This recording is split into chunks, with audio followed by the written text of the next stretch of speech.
Youth Congress സംസ്ഥാന അധ്യക്ഷനെ കണ്ടെത്താനുള്ള ചർച്ചകൾ പുനരാരംഭിക്കാൻ കോൺഗ്രസ്. സ്വാഭാവിക നീതി വേണമെന്ന അബിൻ വർക്കിയുടെ വാദത്തെ ബൈലോ ഉയർത്തി പ്രതിരോധിക്കുകയാണ് മറുവിഭാഗം.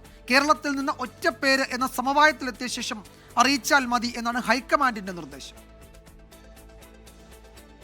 രാഹുൽ മാങ്കൂട്ടത്തിൽ രാജിവെച്ച പശ്ചാത്തലത്തിൽ ഏറ്റവും അധികം വോട്ട് കിട്ടിയ രണ്ടാമൻ എന്നതാണ് അബിൻ വർക്കിയുടെ സ്വാഭാവിക നീതിവാദത്തിന്റെ ബലം. വോട്ട് മാത്രം അടിസ്ഥാനപ്പെടുത്തിയല്ല രാഹുൽ മാങ്കൂട്ടത്തിലിനെ തെരഞ്ഞെടുത്തതെന്നാണ് മറുവിഭാഗത്തിന്റെ പ്രതിരോധം. ബൈലോ പ്രകാരം ഏറ്റവും അധികം വോട്ട് നേടുന്ന 3 പേർ ഡൽഹിയിലെത്തി അഭിമുഖത്തിൽ പങ്കെടുക്കണം.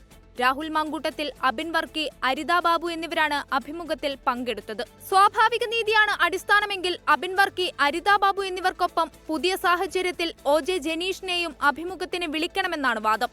ബിനു ചുള്ളിയലിന് പ്രായപരിധി കഴിഞ്ഞെന്നാണ് ഒരു വിഭാഗം ചൂണ്ടിക്കാണിക്കുന്നത്. വാദം തെറ്റെന്നും പ്രായപരിധി കഴിഞ്ഞിട്ടില്ലെന്നും ബിനു ചുള്ളിയിലും പറയുന്നു.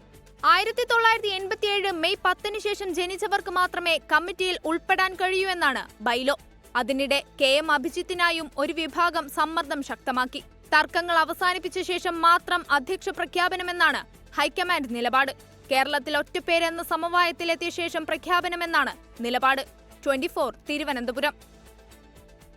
ലോകത്തെവിടെയായാലും ഏത് സമയത്തും 24 വാർത്തകളും ഓഗ്മെന്റഡ് റിയാലിറ്റി പാക്കേജുകളും എക്സ്പ്ലെയിനറുകളും വിശദമായി കാണാൻ ഞങ്ങളുടെ യൂട്യൂബ് ചാനൽ നിങ്ങൾക്ക് സബ്സ്ക്രൈബ് ചെയ്യാം.